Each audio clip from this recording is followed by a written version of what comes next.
የተመቸ ዘፈን ከቴዎድሮስ ካሳሁን ዳስጣል የሚል ነው። አርሶ ሊቆርጠ ይመች በለው። እኔ ቴዎድሮስን የምቃወመው በኢትዮጵያዊነቱ፣ በጉራጌነቱ፣ በአማራነቱ ወይ በኦሮሞነቱ አይደለም። ቴዎድሮስ የአዲስ አበባ ልጅ ነው። እንዲወጣ አግዘው የነበርኩ እኔ ነኝ። አዲስ አበባ ውስጥ እንዲወጣ ክለቡ ሲጫወት እኔ ገብቼ ቢራ እየጠጣው አጨረጭ ነበር። ተነስቼ የሌላ ሰዎችን ዘፈን ነበር የሚዘፍን። ቢራቢሮን አውጥቶ እኮ አልሰማለት ብሎ ወድቆበታል። ያኔ እኔ ነኝ የተናደው። ይሄ ልጅ በጣም ይችላል፣ ለምንድን ነው ቢራቢሮን አላሳትም ያልኩ እኔ ነኝ። ፌስቡክ ላይ ላምጣላችሁ ስክሪንሻት። ጉድ ጉድ ጉድ ጉድ! ኦ ማይ ጋድ ኦ ማይ ጋድ! የቴዲ አፍሮ ሙዚቃ አሁን ሰምቼው ጨረስኩኝ። አሁን ሰምቼ ጨረስኩኝ። 5 ጊዜ ነው ደጋግሜ ሙሉ አልበሙን ያዳመጥኩት። 5 ጊዜ። ወይኔ ወይኔ ወይኔ ወይኔ ወይኔ ወይኔ! ኦ ማይ ጋድ ኦ ማይ ጋድ! ነገ ኦ ማይ ጋድ! ነገ ሙዚቃው ሙዚቃ እንዳይመስላችሁ። it is fire fire! ኦ ማይ ጋድ! ወይኔ ወይኔ! የሚገባችሁ አይመስለኝም ይህ ቅኔው። ወይኔ! ኧረ ቴዲ አሁን ገባኝ፣ አሁን ተረዳው፣ አሁን ገባኝ፣ አሁን ተረዳው። ማይ ጋድ! ዋው! ዳስጣል ነው የምልህ አባቴ፣ ዳስጣል። የቴዲ አፍሮ አልበም እንዳይወጣ ስትሞክሩ የነበራችሁ ሰዎች በሙሉ ዳስጣሉ፣ ተቺዎቹ በሙሉ ዳስጣሉ። ምክንያቱም ይሄ አልበም የሚገርም ነው፣ የሚገርም ነው። እንደዚህ አይነት አልበም ሊሰራ የሚችለው ቴዲ አፍሮ ንጉሱ ብቻ ነው እዛ ሀገር ላይ። ይችላል ይችላል። በተለይ ዳስጣል ከገባችሁ ነው። ግን ያው አማርኛ ላይ የምትራቀቁ ከሆነ እንደኛ ኦኬሽ፣ ካልሆነ ግን ይከብዳል አባቴ። እና በዛ ላይ ደግሞ የሬጌ ሙዚቃዎች አላ በሬጌ ምት የተሰሩት ሙዚቃዎች ያዞምባ ሳምነው እና መርከብ በቃ የጠበቅኩት አልበም ለኔ የጠበቅኩት ነው። በቃ ያማከለ ሁሉንም ያማከለ በተለያየ ብሔር ብሔረሰቦች ምቶች የሰራቸው ሙዚቃዎች በጋሞ በጉራግኛ ምናምን ነገር ጋዴም ብሮ ጋዴም ስለ ሀገር ምናምን የዘፈነው ቴዲ ካንተ ውጪ እንደዚህ አይነት አልበም ሊሰራ የሚችል የለም። እናመሰግናለን። ረጅም ጊዜ ጠብቅነው ማለት ነው። ጃብለስ ስላላ አባዲ ጃብለስ ነው አራሚን ብሮ አንጠጣበትም። ጠጅ እንዳጠጡበት የቴዲና አፍሮ ዘፈን የምታዳምጡ ከሆነ ራሳችሁን ለውጡ። የሌላው ችግር ይሰማችሁ፣ የሌላውን ችግር አዳምጡ። ያ ምናልባት ሶማሊኛ የሚያዳምጠው አማርኛ ላይ ሰማ ይችላል፣ ኦሮምኛ የማያዳምጠው ግን ዘፈኑ ግን እውነት ስለ ህዝቦች ድምጽ ከሆነ ሁሉንም ይነካል። ተጋሩ ምናልባት ትግረኛ የሚሰሙ አማርኛ ላይ ያዳምጡ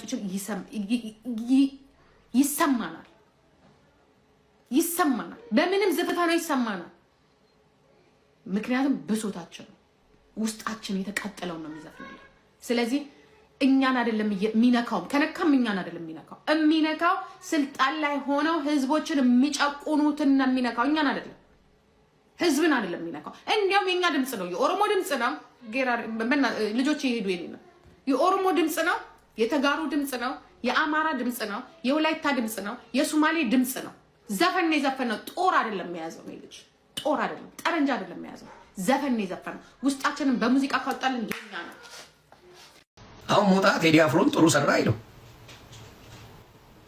ቴዲ አፍሮ ማለት ጉራጌ ነው። ጉራጌ ሚስቱ ኤርትራዊ ናት። ኤርትራዊና ጉራጌ ምንም አማራ አይደለም፣ አማራ አይደለም። አማራው ግን ቴዲ አፍሮ እያለ ያሽቃብጣል። ይሄ መሀይምስ መሀይም አስረግጬ ነው ነገር። ይሄ መሀይም አማራ እየተከተለ ቴዲ አፍሮ እያለ እንትን እያለ ይጧል። ይሄ መሀይም ደንቆረው አማራ፣ ደንቆረው የወለ አማራ እንዲህ እያለ ቴዲ አፍሮ ቴዲ ንጉስ ዶክትሬት የሰጠዋል። አማራ እኮ ነው ዶክትሬት የሰጠው ለቴዲ አፍሮ። ለዚህ አዝማሪ መሀይም ነው እንደዚህ የምትሆኑት። እኔ እኮ ይገርመኛል። አስረግጬ ነው የምነግርህ። በሚባል ያው ፖለቲካ ነው።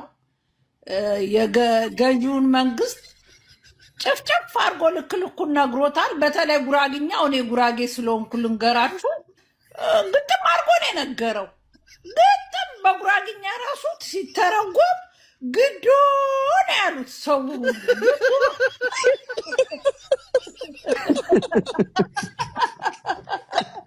እና ፍቅር መስሏችሁ ቦስተነዋል እናወርዳለን ያላችሁ በእናታችሁ እንዳታወርዱት ብለን እንድንለምን ስትታሰሩ ታወርዱታላችሁ ነው። ስትታሰሩ ታወርዱታላችሁ። አወርደዋለሁ የፍቅር መስሎኝ እኔ ፖለቲካ ስለሆነ አውርጁ። ምንም የፍቅር የሚመስል ነገር የለውም። ግጥም አድርገሽ ሰምተሽ እንደው በሆነ ብለሽ ወደ ፍቅር አድርገሹ ከሆነ የለም እኛም ከዚህ በኋላ ሀገር መግባት ነው እንጂ የሚቀረው ከቴዲ ጎን ነን። ግን ለካ እሱ ውስጥ ነው ያለው። አይ ዝርያ ኧረ ይመቸው ቴዲ። ቀዩ ሀገር ሮምዬ ንገርኝ። እኔ የመጀመሪያ ምርጫ እሷ ናት። ጉራጌኝ ተንተነ ለመሰለ እስኪ ተረጉሙት እኮ 1-3 ቀን ፋታ ቢሰጡኝ ብሎ ነው። ግን እንዳለ ጉራጌዎች ተጠርተው አሁን ቤተ መንግስት ናቸው እያስተረጉ።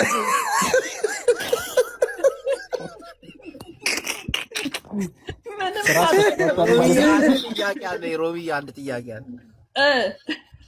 ጎንደር ሙሽራ ነሽ እንጂ ጽዮን ሙሽራ ነሽ የሚባል ሙዚቃ ሰምተሽ ታውቂያለሽ? ሙሽራ ናት ጽዮን ኦፍ ኮርስ። በሙዚቃ ማለት በሙዚቃ ደረጃ ጽዮን ሙሽራ ነሽ ፍጹም አልሰማንም እስካሁን ድረስ። ይሄው ሙሽራ መሆኗን ነገራ። እስከዛሬ ካልሰማ ዛሬ ሰማ።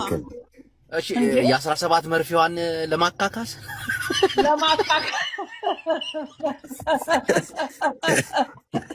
እጅ መንሻል ጀግና መሆኑንማ አሁንማ ሙሉ የትግራይ ህዝብ ከቴዲ ጋር ነው። ምክንያቱም ይሄ ሁሉ በደል የደረሰበት ይሄ ሁሉም ጫና የመጣበት ጦርነቱ ሰዓት ወጥተ እንደሌላው አሸብሽብ ሲባል እምቢ ብሎ ነው። ከህዝብ ጋር ነው ሁሉ ጊዜ። ሰው አይረዳውም እንጂ እሱ ከህዝብ ጋር ነው። ጠቅላላ ያሸረገደች ገብታለች እስር ቤት። እነ ሰራዊት ፍቅሬ ምናምን ሽንታቸውን በባሊ ታታታታ እያደረጉ ሽንታቸውን እየሸኑ ነው እስር ቤት። ስለዚህ ቴዲ አፍሮ የቴዲንም መድኃኒዓለም የሚወቀው ሮምዬ ግን የቴዲንም መድኃኒዓለም ሰው እያስገባሽ ፍቅር ምናምን ሞዴሬተሮች ሰው እያስገባችሁ ሁለት ቦታ አለ። አይፈራም። ቴምር ሀሳብ አለሽ? ዳግም ተስፋ ዳግም እንድንሰጣችሁ ቡላላ ቴዲ በጉራጌኛ ሲዘፍን ሽሜ ጉራጌን ክልል እየዋጣው ነው ይላል። ቡላላ የቅድሙን አልመለስክም እየተባለ ነው ከታች። የትኛው መልስ? ኦኬ እሺ፣ ፖለቲካ ነው ምናምን ያልኩትን ጫላ የተባለው እንትን የቴዲ ዘፈን ፖለቲካ ነው። አንድ እናስተጋባል። ማን ነው ዘፈኑ? የፍቅር ብቻ አይደለም። ዲጂ ነው የሚታርጋት በእናትህ። እኔ ለምዶንም ምንክ ሮሚያ አይደለች። ከሮሚያ አይደለች። የሮሚ ሳይሆን የእንትና ነው ከታች ያለችው ነው። ዘፈኑ ፖለቲካ ነው። ፖለቲካ አለበት። የፍቅር ብቻ አይደለም። ግን የቴዲን ዘፈን በዚህ ደቂቃ ሰምቶ መተንተኑ ከባድ ነው። መተንተን አይቻልም። በደንብ ማዳመጥ ያስፈልገዋል። ይሄን አምናለሁ። ግን ደግሞ ፖለቲካ የለበትም ብሎ የሚያስቡ ሰዎች ልክ ናቸው ብዬ አላስብም። ግን እኔ አሁን ትንሽ የደበረኝ ነገር መሀል ገብተው አወጡ እንዳረ የትኛው ነው